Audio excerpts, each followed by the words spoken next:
Greetings. Welcome to Dr. English's Book Lovers Book Club. I'm Dr. English and I teach English. Today I'm going to go back and review a classic. It's called The Call of the Wild by Jack London. It's a short novella. And I've had this book for a very long time. And I was going through my bookshelves and I thought, I'm going to reread that. So I remember it from quite a long time ago. And I was glad I did. It was reminded me of just how much, this is copyright 1963. But I remember reading it in high school, I think, maybe middle school. I think it was high school, along with To Build a Fire. That was like everybody read that in freshman year. But he really does grab the essence of the animal. I love this, that it's told through Buck's point of view, who is the dog. And he's like a Saint Bernard mixture. He's a big dog, and he gets pretty much, sold by the gardener from his original owner, and is shipped off to Alaska during the gold rush in the Yukon.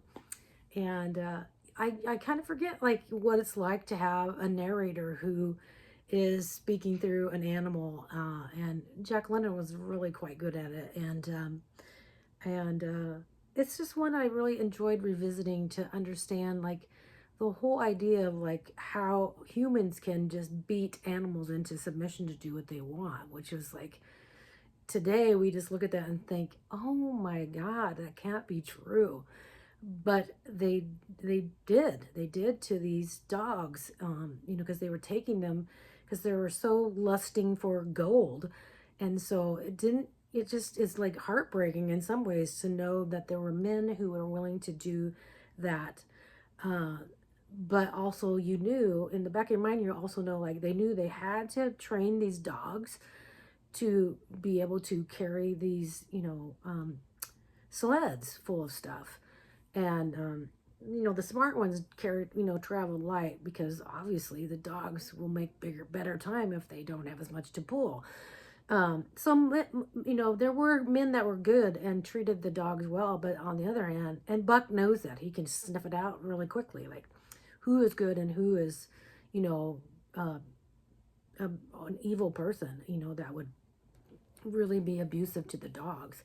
So I do think, that we do still train dogs. There are a lot of canine units out there. But it's just interesting to hear through, anthropomorphizing. I don't know if I'm saying that right. My apologies if my pronunciation is off a little bit, but um, I, I just, it also is like it's like a trip back in time too, because his depiction of it really captures a time in our, in our history, and in global history, about what it was like, and how people will do incredible things because they think they can get rich, and that it was gold. Well, now we might say it's Bitcoin or something like that, that you can get rich quick. And so that is something that I think it's just, people should revisit this book just to see how things have, human nature really hasn't changed in so many ways. Like it's a different situation, but the way people act with those kinds of opportunities is really telling.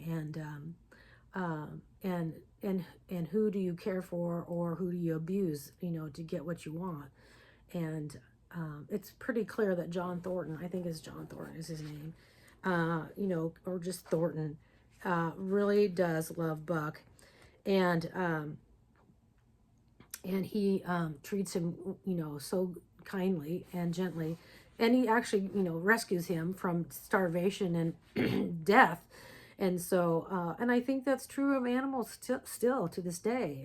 If a pet or a cat or a dog is rescued from an abusive situation, yes, they have a lot of work to do with them. I think there are plenty of people out there who work with animals who've been abused. But so often they are docile and just absolutely companions to people who have brought them into their home, into a loving home. And so that stood out to me in that section of the book, with when Thornton rescues him from such a horrible situation and horrible taskmaster, so to speak.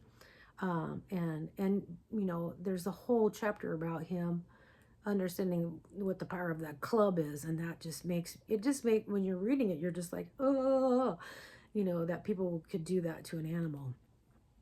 But the piece that I'm going to read is later in the book, but it's a bet, and Thornton is saying that that Buck could carry this sled a certain amount of weight, and there's all these wagers about that this dog can't carry that much weight by himself.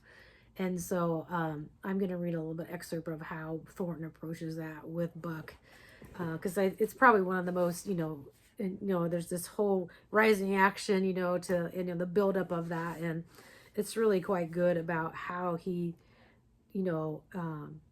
talks to Buck. And so I really love this where there's this this this impossible task, that he could actually do that. And so I really love this. So I'm going to start here with